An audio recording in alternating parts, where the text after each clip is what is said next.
¿Qué tal? ¿Cómo les va? Muy buenas noches. Bienvenidos a nuestro estudio de Canal 11, donde hoy vamos a atrevernos a incursionar por el mundo de la ciencia. ¿Sabe para qué? Para saber algo más de la enfermedad de Parkinson. Quiero citar simplemente dos pequeñas estadísticas. En nuestro país se supone que la padecen 400,000 personas. Y en México, en todo México, hay únicamente 12 especialistas en Parkinson. Yo pienso que nuestros invitados de esta noche bien podrían formar parte de ese grupo. No había tenido el gusto de conocerlos, los había escuchado y les pedí su currículum. Pues me arrepentí, porque cada uno pesa como medio kilo y es bastante complicado el material que nos mandaron. Sin embargo, a pesar de esa dificultad, entendí que son tres extraordinarios científicos que nos van a responder las preguntas que todos nos hacemos acerca del Parkinson. ¿Qué es? ¿De qué se deriva? ¿Cómo reacciona una persona que lo padece? ¿Cómo lo reconoce? ¿Cuánto tiempo dura la recuperación si es que la hay? En fin, una serie de preguntas que imagino usted quiere hacerles a nuestros invitados. Ya sabe que las puertas están abiertas para todos ustedes porque están, desde luego, a su disposición nuestras líneas telefónicas. A los invitados de hoy, gracias por haber venido. Muchísimas gracias. Doctora Patricia Vergara dice que tiene pánico escénico y ya ni quería venir, pero la convencí, cosa que me da muchísimo gusto. Muchas gracias. El doctor Gabriel Gutiérrez Ospina, un gusto conocerlo, había oído hablar de su trabajo y desde luego yo quiero que nos explique un montón de cosas que no sabemos.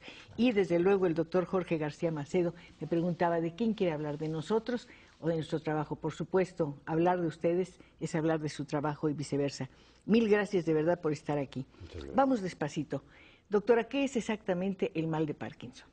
Bueno, es una enfermedad, es un padecimiento o trastorno degenerativo. ¿Qué significa degenerativo?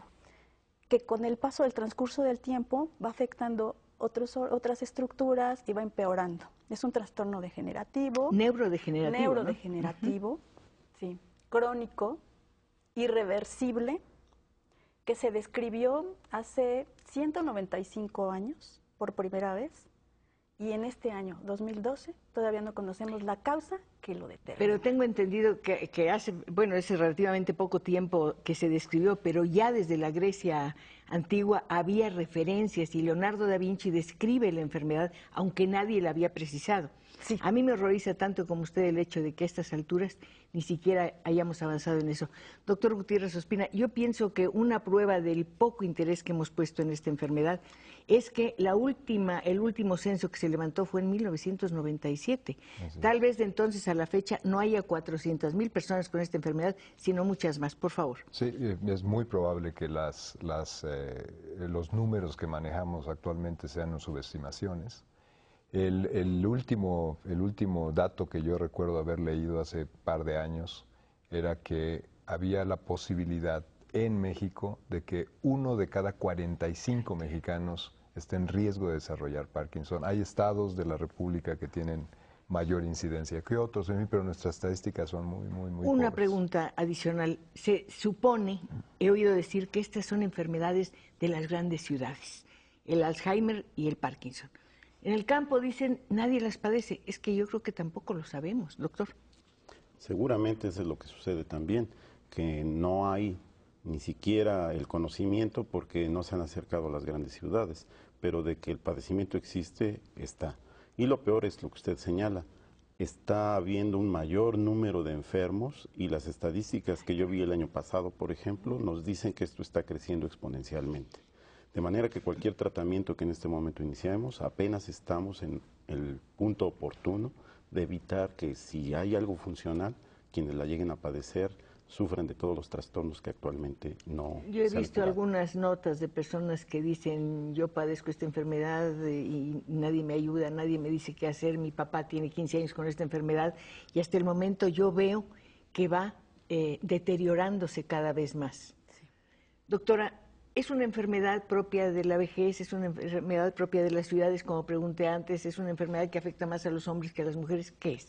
Tengo varios comentarios al respecto. Número 1, es una enfermedad que cuando yo estudié la carrera me dijeron, es una enfermedad que se presenta en personas mayores de 60 años. Vi que había un muchacho de 20 que la padece. Sí, y después cuando terminé la carrera encontré con que en el Instituto de Neurología se presentaba en personas que tenían 40 años o menos.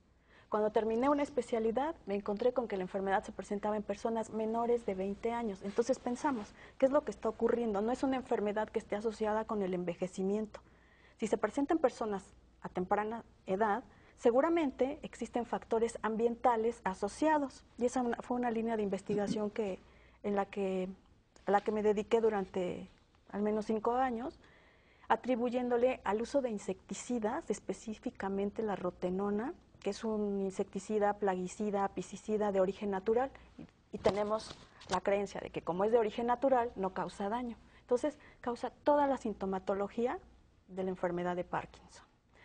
También hay que agregar que además se atribuye al uso de drogas. La enfermedad de Parkinson no se conoce la causa, pero, y bueno, se atribuye al envejecimiento, o va paralelo con el envejecimiento.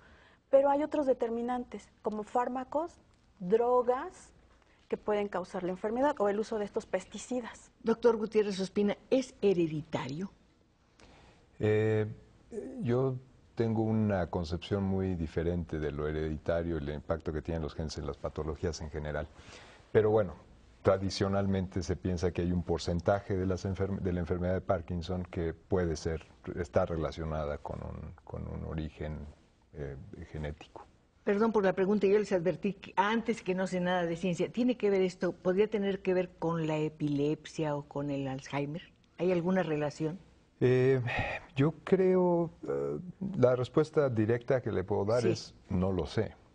Pero sí, efectivamente, probablemente hay una serie de elementos celulares que se afectan de manera semejante y que son compartidas tanto por la enfermedad de Parkinson con Alzheimer como enfermedades conjuntamente neurodegenerativas y por la epilepsia, quizás en el proceso ya más avanzado de la enfermedad. Por lo que entendí, esta enfermedad se presenta cuando disminuye una sustancia que es en un neurotransmisor. Es un neurotransmisor, que es la dopamina. Precisamente se ha notado que cuando las neuronas dopaminérgicas empiezan a morir, hay una menor cantidad de dopamina en el cerebro y es entonces que empieza a notarse este descontrol en los movimientos.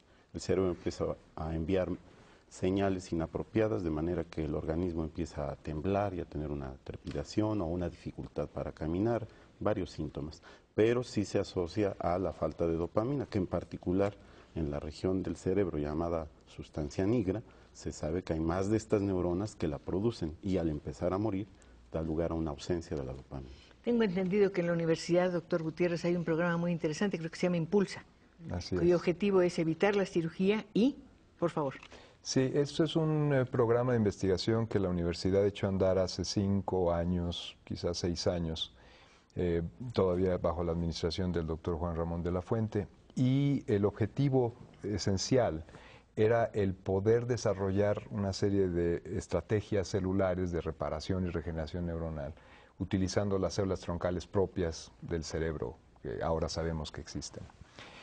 Entonces, el proyecto estaba básicamente estructurado en varias fases, y entonces había que favorecer la proliferación de esas células, la multiplicación de esas células, llevarlas a los lugares que requerían de las células y entonces transformarlas en la célula que nos interesaría. O sea, que se reproduzcan, digamos, poner una semillita que se reproduzca en el interior y no tener que hacer cirugía, ¿o es inevitable?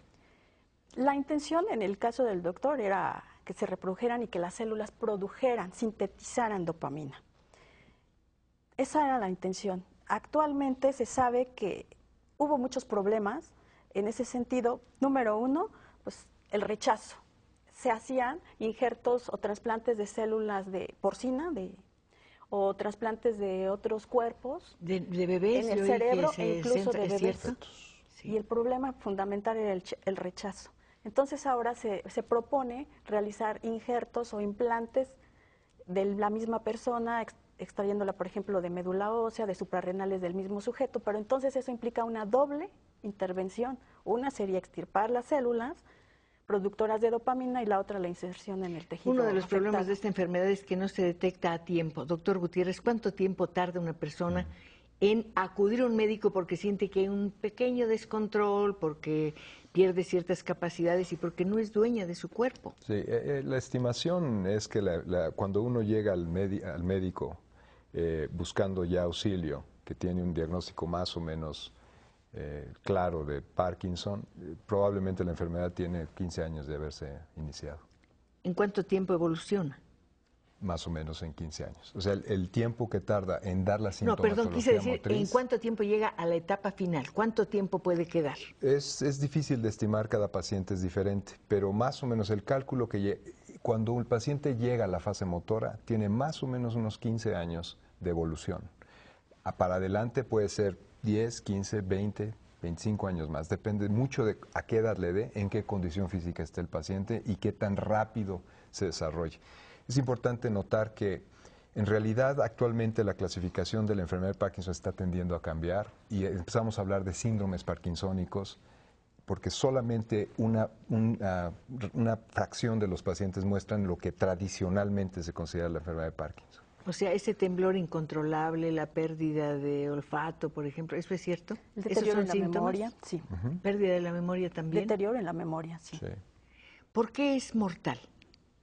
Porque el individuo va quedando incapacitado para sus funciones básicas y aunque al principio cuenta con el auxilio sobre todo de familiares para ayudarlo a alimentarse, vestirse y demás, pues llega un momento que esto afecta el funcionamiento de todos los órganos y ya esto no tiene reversión.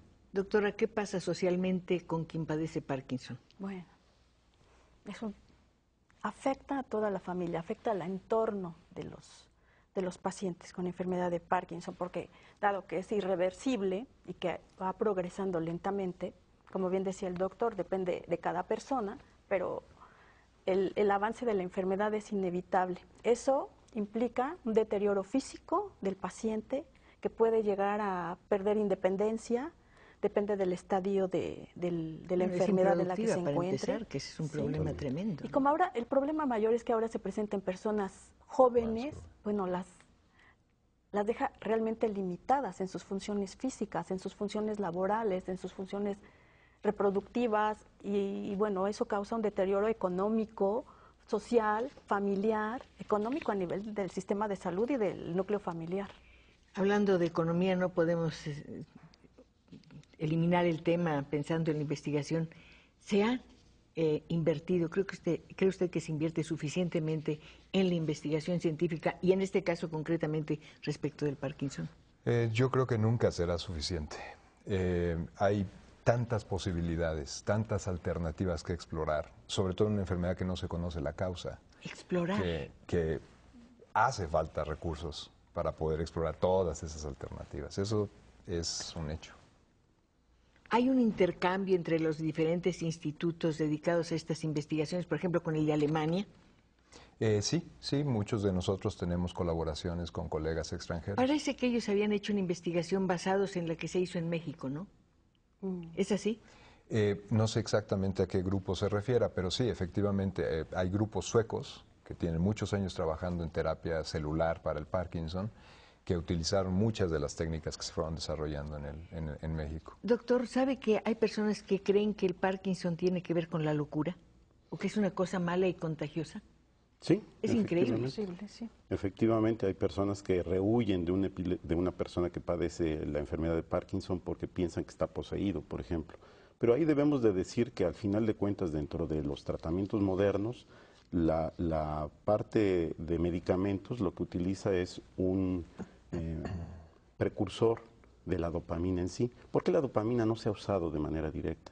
Porque es un material que se oxida fácilmente y se daña a la exposición a la luz y se transforma en algo que ya no es útil, inclusive es venenoso. Oí hablar de un antioxidante muy positivo para las personas que padecen Parkinson. Justamente ese es parte del desarrollo de mi laboratorio de fotónica de geles. Hemos trabajado ya más de 12 años sobre la producción de materiales por el método Sol-Gel, que es combinar reactivos líquidos para al final obtener cerámicos o vidrios, por ejemplo.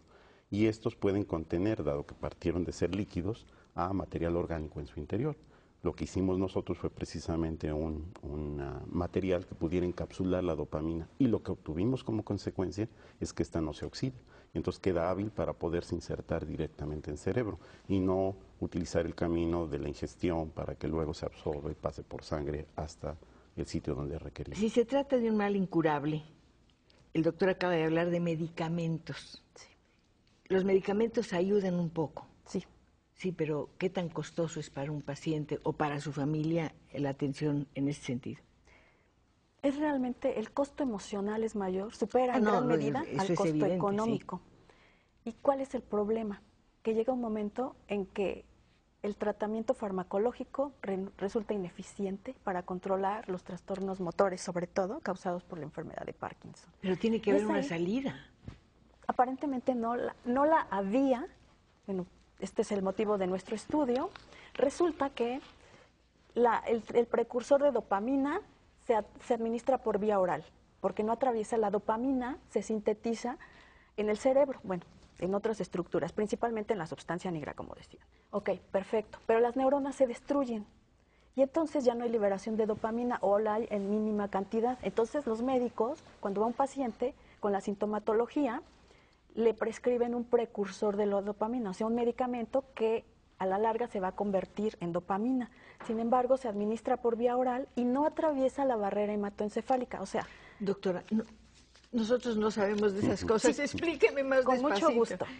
La barrera, Perdón, pero... o sea, se administra, se toma el precursor de dopamina, o sea, una sustancia que va antes de que se forme la dopamina, Sí.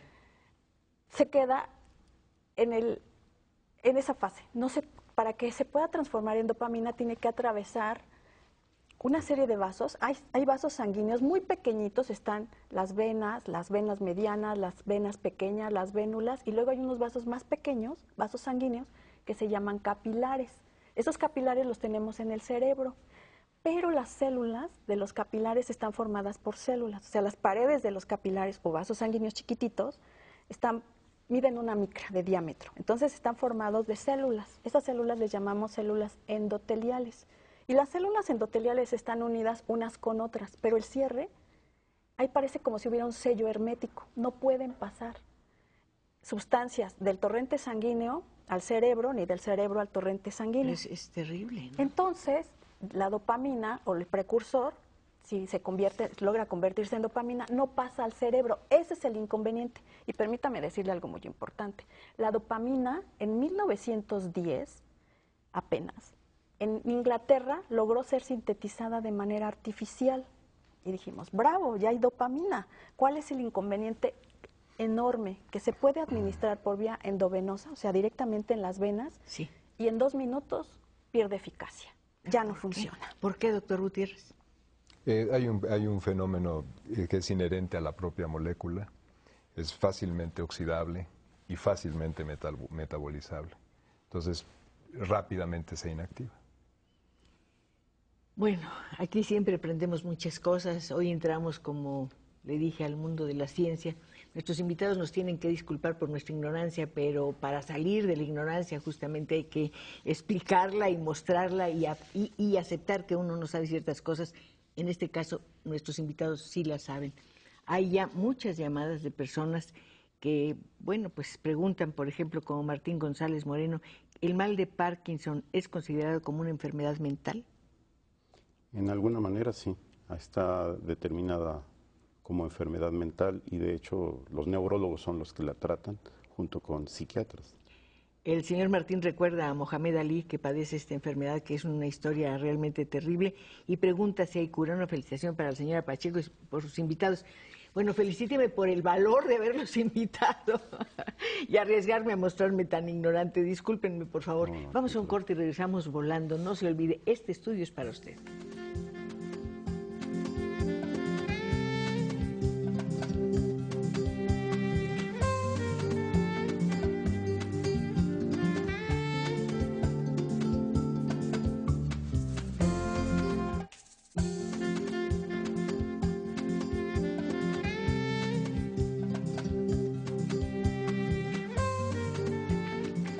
En efecto, ya están llegando muchas llamadas, hay personas muy interesadas en preguntar, por ejemplo, lo que habíamos dicho, si es hereditaria, si es contagiosa, si hay cura. Ese son el mayor número de preguntas. Ahorita vamos a volver a eso.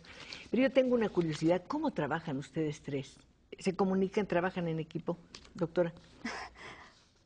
Yo tengo una colaboración muy importante que agradezco al doctor García Macedo en el instituto. Él es físico de formación y agradezco una colaboración tan importante. Al doctor Espino no lo conocía. Bueno, pero ya se van a conocer. Por supuesto. ¿En qué consiste su colaboración? ¿De qué manera contribuye al avance en el conocimiento de lo que es el Parkinson? La idea inicial, bueno, pues surge justamente del déficit de dopamina, la falta de dopamina en el cerebro. Entonces, platiqué con el doctor y con la doctora Guadalupe Valverde, que es otra colaboradora nuestra, y decidimos que ellos podrían formar reservorios donde pudiéramos almacenar la dopamina. Ellos me dijeron, vamos a tratar de hacerlo, y bueno, fue espléndida la colaboración. Así como un banco de... Una esponja que llena el fármaco y que está bien conservada dentro de esa esponja, de manera que si la esponja la mete después en el sitio donde está faltando la dopamina, pues de ahí la va expulsando.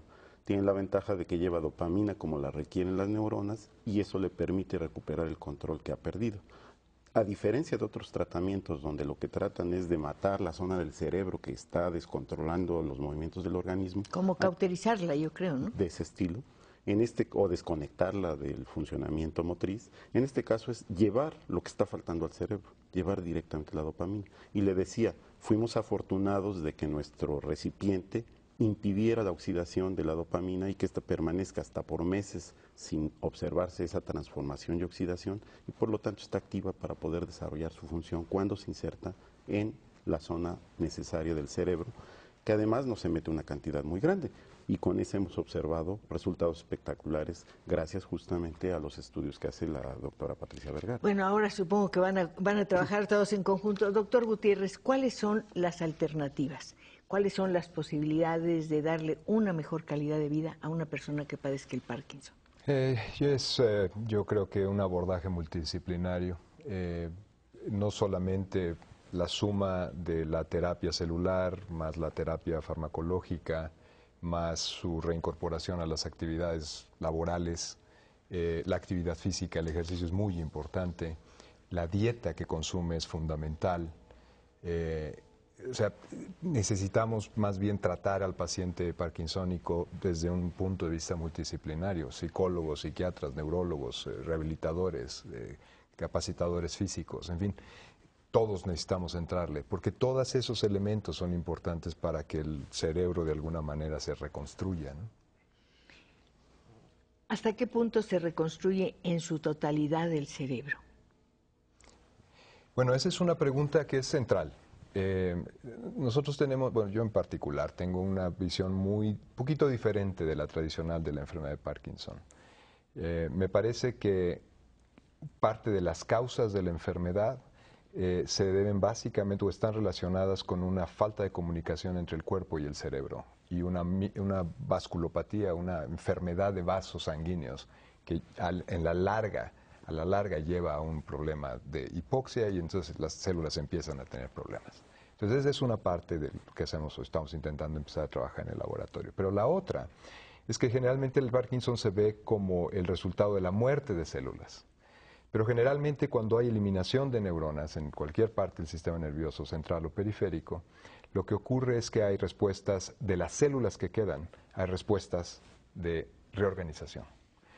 Y una de las cosas que no se conoce muy bien es que tanto la reorganización en sí misma, el intento del cerebro por tratar de sacar el asunto adelante, qué tanto esa reorganización es responsable de la sintomatología. Hay algunas evidencias que muestran que efectivamente hay algo que se le llama plasticidad maladaptativa. ¿Qué es eso? Es el proceso por el cual el cerebro intenta reorganizarse y el resultado de esa reorganización, la reconfiguración de esos circuitos neuronales, es inadecuada y entonces no hay recuperación de la función. Es un intento que hace el cerebro por ayudarse, pero no se logra consolidar como adaptativo, digámoslo así. No hay que perder la esperanza. En los periódicos se suele mencionarse que hay recursos para contrarrestar el mal. Se habla de una especie de marcapaso cerebral, doctora. Sí, es algo que se ha utilizado. Hay tres tipos básicamente de tratamiento quirúrgico. Cuando la farmacología no funciona o ya no ejerce ningún efecto benéfico en los pacientes, la alternativa es quirúrgica. Hay tres tipos. Una es la ablación. Ablación significa, lo que decía el doctor García, destruir el tejido que no funciona. La otra es instalar un electrodo que se coloca con 4 cablecitos y se pone un estimulador debajo de la piel del paciente, y entonces se va programando, se va adaptando a las necesidades de liberación o no, de estimulación o no en el paciente. Y la otra es una estimulación transcraneal profunda de algunas estructuras particulares del cerebro para evitar que actúen o que no. Doctor Gutiérrez, ¿qué es la cápsula hiperbárica?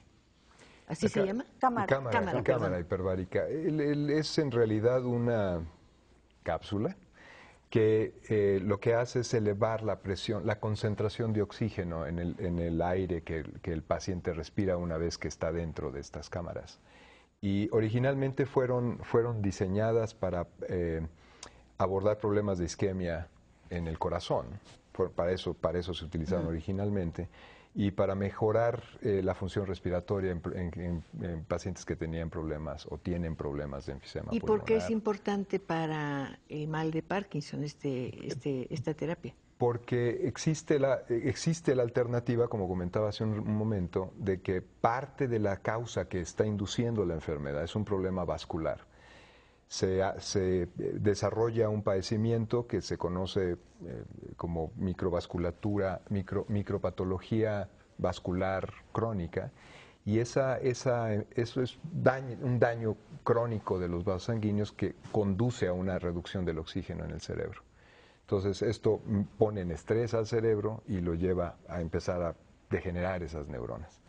Entonces la cámara hiperbárica, al aumentar la concentración de oxígeno en el aire que respiramos, mejora la cantidad de oxígeno que fluye en todo el cuerpo. Perdone, hay esas cápsulas, le volví a decir cápsulas, no es así, ¿verdad? Cámaras en los hospitales públicos. No estoy muy seguro. Hay algunos hospitales que lo tienen, no sé el número de hospitales que las tienen ni cuántas existen. Pero existen en algunos hospitales públicos. Porque sería muy importante saber si está ahí, porque es la gente que más podría requerir de este tratamiento y seguramente no tiene el acceso, el dinero suficiente para poder prestarse a esa atención. Hay más llamadas. Mire, Luz María Carrera, llamo para felicitar a la señora Pacheco y preguntar a sus invitados, ¿el Parkinson se puede heredar? Es una pregunta que ya habían contestado. ¿Hay un porcentaje? Usted fue el que lo respondió. Sí. ¿Hay un porcentaje? Decir el hijo primero, el segundo, mujer, hombre, ¿no? No tanto como un porcentaje. Lo que se sabe es que hay algunos genes que están asociados al desarrollo de Parkinson. Y hay familias cuyo material genético contiene estos genes, y entonces a lo largo de las generaciones se van expresando. Si un padre o un abuelo han padecido Parkinson, ¿se recomienda que los hijos empiecen a recibir alguna orientación o estén bajo vigilancia? ¿No? Pero sí hay una predisposición hereditaria, entonces sí los vuelve más susceptibles, y eso es importante. La ventaja es que si ya tienen un paciente entre la familia que ha tenido esta enfermedad, ellos mismos están aprendiendo directamente. Pero es terrible porque se está aprendiendo sobre la marcha mientras la enfermedad avanza. Y también la investigación se hace mientras la enfermedad avanza, y eso es terrible. Es terrible realmente porque la esperanza de vida para la población se incrementa. Antes vivían 50 años, después 70, ahorita en promedio estamos viviendo 80 años. Sí, pero años. Recuerde que usted nos dijo que no es una enfermedad de la vejez, es una enfermedad que puede tener una persona a cualquier edad. Exacto. Viven 80 años. Entonces, en ese inter tenemos la posibilidad, el crecimiento es exponencial. A medida que aumenta la edad de la población, la probabilidad de que haya un mayor número de pacientes con enfermedad de Parkinson también se incrementa. ¿No es lo mismo con todas las enfermedades, el Alzheimer, por ejemplo? Sí, es exactamente igual. Sí, va a crecer, va a haber otras, el cáncer. Y además, si además le agregamos que personas más jóvenes la tienen, bueno. Sergio Osorio dice, yo recibí un tratamiento celular en Alemania en 2010 y me funcionó hasta ahorita. sí vi mejorías con la enfermedad del Parkinson. Hay una clínica en Cuba donde están haciendo muchos avances en la terapia. Felicidades por tratar el tema. Doctor, ¿qué opina? Yo también vi la noticia de que en Cuba estaban logrando cosas formidables. Sí, sabemos de eso y inclusive cuando Mohamed Ali vino aquí para intentar tratarse y no encontrar un resultado, fue a Cuba. Y bueno, desafortunadamente no le funcionó y al cabo de unos años falleció. Yo quiero insistir en que nuestro método está tratando de llevar la dopamina al sitio donde está haciendo falta, porque los otros métodos, la ablación o los electrodos, no están surtiendo de dopamina. Entonces, tarde o temprano, hay más neuronas que se están muriendo y la enfermedad va a volver a aparecer. Blanca Jaimes, gracias a la señora Pacheco por traer estos invitados, también gracias a Canal 11. Julieta Peralta, tengo 55 años y comienzo a sentir un temblor en los dedos gordos de las manos al momento de cambiar las hojas del periódico. Sí, de acuerdo, pero también leí una nota que decía, no todo temblor de las manos significa que tengamos Parkinson, porque vamos a estar como con las llaves, doctor. Perdemos las llaves y creemos que ya tenemos Alzheimer y no, lo que pasa es que tenemos una cantidad de presiones tremenda. ¿Cuál es el primer síntoma que debe ser inquietante, que debe ser una luz roja que se prende fuerte? Pues en general es descontrol que tengamos de nuestros movimientos. No conozco toda la evolución de la enfermedad, yo soy físico y le decía, nosotros nos dedicamos más a la preparación de materiales y en este caso la preparación de este implante que hasta ahora hemos probado en ratas y funciona espectacularmente. ¿Por qué en la enfermedad hay rigidez y movimiento descontrolado, doctor? La pérdida de la dopamina cambia el balance neuroquímico. O sea, como que no nos ponemos de acuerdo en es las más órdenes bien, cerebrales. no, hay una región del cerebro a donde llega la dopamina que envía las neuronas de la sustancia negra, que es el núcleo caudado. El núcleo caudado tiene funciones múltiples, pero algunas de esas funciones tienen que ver con la coordinación y la ejecución motriz y el aprendizaje de los programas motores que nos permiten movernos de manera coordinada. Hay varios neurotransmisores que están ayudando a regular toda esa función del núcleo caudado, que cuando la dopamina se pierde, estos neurotransmisores también se desregulan y su disponibilidad se altera, y entonces esto da las distintas partes de la sintomatología de la enfermedad. Perdón por las preguntas, ¿la falta de dopamina afecta a las células troncales? ¿O daña o hace que les pase algo? A las células troncales. Me gustaría que el doctor, que es especialista en eso, hay algunos trabajos hechos por colegas europeos que muestran que efectivamente la denervación dopaminérgica del caudado afecta la capacidad de proliferación de las células troncales. Bueno, estamos sabiendo más, a lo mejor estamos preocupados, estamos inquietos, pero es mejor saber que permanecer en la ignorancia. Si sabemos algo, podemos evitar un desenlace fatal. La misma persona nos dice, tengo una memoria prodigiosa, sin embargo, últimamente tardo un poco en recordar algo. ¿Esto será síntoma de Parkinson? ¿A qué especialista me tengo que dirigir? El especialista adecuado es el neurólogo. Y para integrar un diagnóstico, ¿no hay algún aparato en este momento que diga, es Parkinson, que determine el diagnóstico de certeza de Parkinson? El estudio se hace de manera clínica, entonces hay características, por ejemplo, el temblor de reposo es una característica, la rigidez muscular, número 3, la bradicinesia, o sea, movimientos lentos. El paciente empieza a caminar, el tronco se inclina hacia adelante, la cabeza hacia adelante, las personas caminan arrastrando los pies como si tuvieran los zapatos pegados al piso. Muchas veces les cuesta trabajo iniciar la marcha y una vez que la inician les cuesta trabajo detenerse. Entonces, si hay falta de atención, la dopamina participa en la atención, en la concentración, en el aprendizaje, en las emociones, en el comportamiento en general. Entonces, si la dopamina empieza a faltar y notamos, ¿cómo lo notamos? Bueno, pues porque hay al menos 2 de estas características que les mencioné, tremor, rigidez, bradicinesia. Si al menos hay 2, hay que hacer una serie de estudios para clasificar y determinar si podría ser Parkinson. Guillermina Aquino dice, tengo un primo de 57 años y su niño de 3 años. Él padece Parkinson desde los 53. ¿Qué probabilidades hay de que su hijo tenga esta enfermedad? Es difícil así de primera instancia saber. Otra vez, existen algunos Parkinsons que son idiopáticos, que no se conocen causas y aparentemente no son heredables. Y hay otros tipos de Parkinson que parece que tienen un componente ¿Cuántos tipos genético. de Parkinson hay? Yo no sabía. Es que como comentaba hace un rato, en realidad nuestra clasificación de la enfermedad se ha ido modificando significativamente y la enfermedad de Parkinson es exactamente la sintomatología que nos comentaba la doctora hace un momento. Esa es la tradicional, la clásica, la descrita por Parkinson.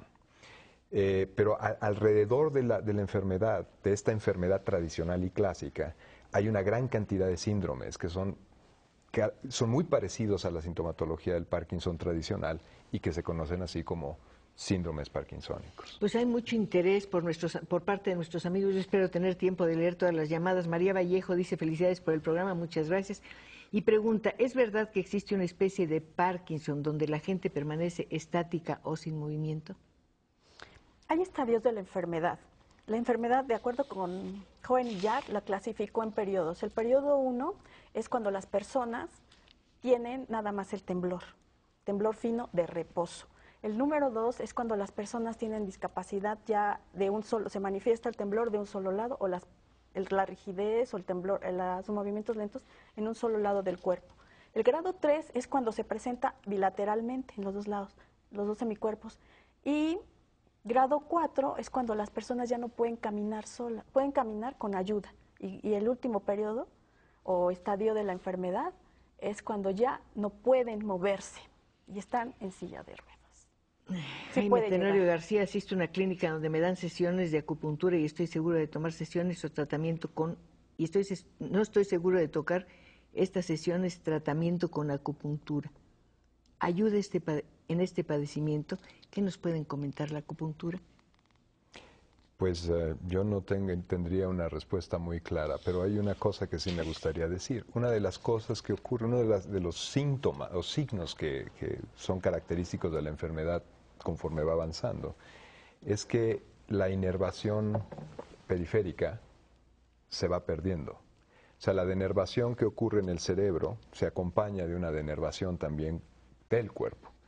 Entonces, pensando en el mecanismo de operación de la acupuntura, si nos estamos denervando en nuestro cuerpo, no tendría mucho substrato la acupuntura para ser de gran beneficio, sobre todo en la enfermedad más avanzada. Ilse Colín manda una felicitación para los 3 investigadores por el esfuerzo y dedicación que ponen para ayudar a los demás, en especial para la doctora Patti, por ser tan accesible y dedicar tiempo para fomentar la investigación mental en nosotros los jóvenes. Un saludo de parte de Ilse y Denise Colín Waldo. ¿Cuántas mujeres hay en la investigación científica de esta enfermedad? Ay, no podría precisar el número. No sé. Yo nada más le he visto a usted. Busqué y me costó mucho trabajo, de veras. Yo creo que en la investigación en general hay más hombres que mujeres, sí, ¿no? Sí. Pero, ¿Por qué? ¿Por qué, doctor? Pues yo creo que es una situación histórica, refleja un poco este cambio de roles que hemos tenido, ¿no? Recientemente la incorporación de las mujeres en programas de investigación de posgrado y demás es mucho mayor. Mi laboratorio actualmente está prácticamente lleno de...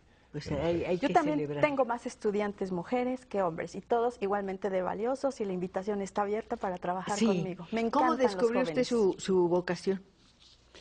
Bueno, en principio yo quería ser ingeniero, me atraían mucho las matemáticas y la física y de alguna manera decidí que probaría con estudiar física, situación que al principio fue más de tener temor, porque en mi familia no había ningún antecedente de algún científico. Pero pues ingresé a la Facultad de Ciencias, me atrajo lo que ahí se estaba estudiando y poco a poco me quedé enamorado de seguir estudiando física y de tratar de algún día convertirme en investigador. Bueno, algún día los vamos a volver a invitar y vamos a darles una entrevista al nivel de sus conocimientos. Ilse Colín, bueno, ya dijo que nos manda una felicitación. Es que hay muchas llamadas. María Guadalupe Bojorques: tengo diabetes. ¿Qué consecuencia puede tener para adquirir el Parkinson?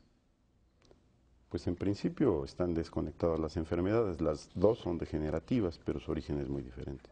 Dice que tiene como 2 años que cuando escribo con la mano derecha, la mano izquierda me empieza a temblar.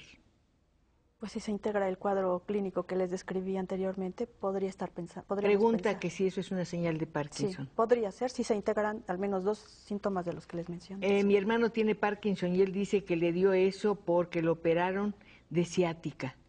Sí, como les ¿Qué decía, tiene que ver? traumatismos o perdón. medicamentos. En ambos casos puede haber un descontrol originado por un agente que en principio se esperaría que no actuara de esta manera.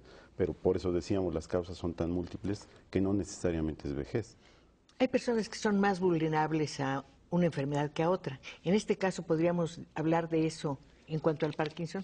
Muy probablemente, muy probablemente. O sea, la respuesta es muy cortita porque no se ha hecho un estudio formal para evaluar ese punto, pero efectivamente, para todas las enfermedades, aunque tengamos tendencia familiar de desarrollarlas, la sensibilidad y proclividad para finalmente desarrollar la enfermedad es individual. Melita Contreras, llamo para felicitar a la señora Pacheco, excelente programa. El Papa Juan Pablo II tenía Parkinson y quiero saber si los invitados saben si murió de esta enfermedad. No, no murió de esa enfermedad. Fueron complicaciones cardiovasculares. Eduardo Martínez, estoy vasectomizado. ¿Estoy propenso a que me dé Parkinson? No. ¿Qué tiene que ver una cosa con otra? Es que como se hablaba de que no funcionan bien los vasos, entonces ahí la perdón, relación doctor, no, usted sí pero sabe es de diferente, es totalmente Yo distinto. no. Sí, una cuestión Andrés es David, irrigación. estoy tomando sulpirida, 100 miligramos al día por la noche. ¿Este medicamento a largo plazo puede ocasionar Parkinson?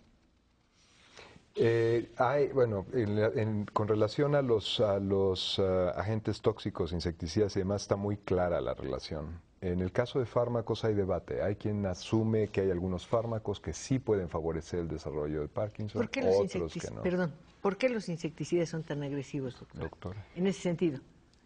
Pienso en los niños que trabajan en los campos, por ejemplo, están sometidos y las familias, no los niños, que están sometidos a soportar. Me podría remontar a la historia, pero esto se originó rápidamente en Atlanta, donde personas que estaban en el campo llegaron a un hospital y encontraron que tenían sintomatología, tenían rigidez, temblor de reposo y movimientos lentos. Dijeron, se parece a la enfermedad de Parkinson, y siguieron llegando pacientes, y ahora también los tenemos en la Ciudad de México. Sin embargo, en México no hay estadísticas al respecto. Y entonces decidieron probar, porque cada día la incidencia de pacientes que tenían las características de la enfermedad de Parkinson y que trabajaban en el campo aumentaba. Y dijeron, bueno, vamos a hacerlo. ¿Qué insecticida utilizan? Y dijeron, rotenona. Entonces se compró la rotenona y se empezaron a hacer experimentos en ratas, se sacrificaba a las ratas y se hacían estudios en el cerebro y se encontró que realmente tenían unas inclusiones, unas celulitas que se llaman cuerpos de Levy, que se encuentran en los casos de pacientes post-mortem con enfermedad de Parkinson. Por eso se asoció. Usted mencionó las ratas y yo quiero decir algo. ¿Cuánto les debemos a los animales en el terreno de la investigación científica? Todo. Sí. Los animales, perdón también por la pregunta, ¿ciertos animales se usan para cierta investigación o no? Sí, los modelos animales se utilizan en función del tipo de pregunta y de la experimentación que se vaya a realizar. Sí, varían. Uy, tengo una llamada tan grande como el currículum de ustedes, qué barbaridad. El señor Salvador Lares Treviño dice, agradezco a la señora Pacheco por el programa y por el interés que le están dando a la enfermedad. Quisiera resaltar algunos mitos que se tienen con el Parkinson. La enfermedad no es hereditaria. La enfermedad no es propia de la vejez. Es un 15% de pacientes menores de 50 años. No se manifiesta por el temblor. Yo tengo rigidez. Así es. ¿Sí? Sí, ¿También? de los síndromes parkinsónicos. Él tiene uno. La enfermedad es la segunda más importante degenerativa. La primera es el Alzheimer. Sí. ¿Se le da más atención al Alzheimer que al Parkinson? Más apoyo, quiero decir. ¿Apoyo desde el punto de vista científico? Sí. Hay más investigaciones, hay más investigadores, porque oiga, el hecho de que haya 2 especialistas en Parkinson en todo el país me parece alarmante. Sí, yo también creo que lo que pasa es que con el Alzheimer es que es más devastador en el corto plazo, digamos. El Parkinson, aunque es igualmente devastador, en la mayoría de los pacientes, en un porcentaje significativo de los pacientes, tiene una evolución más larga y le permite ser un poquito más operativo. El Alzheimer es muy devastador en el corto plazo. Quizás eso explique Y yo pienso en los cuidadores, por ejemplo, de las personas. En el caso de un enfermo de Parkinson, ¿requiere también de un cuidador, doctores? En general, ya en sus etapas terminales, definitivamente, porque no se basta a sí mismo. ¿Ese cuidador debe tener una preparación especial? Y al menos fuerza para conducirlo, para cuidarlo, moverlo, sí. Bueno, son cosas prácticas que necesitamos saber y que ustedes saben.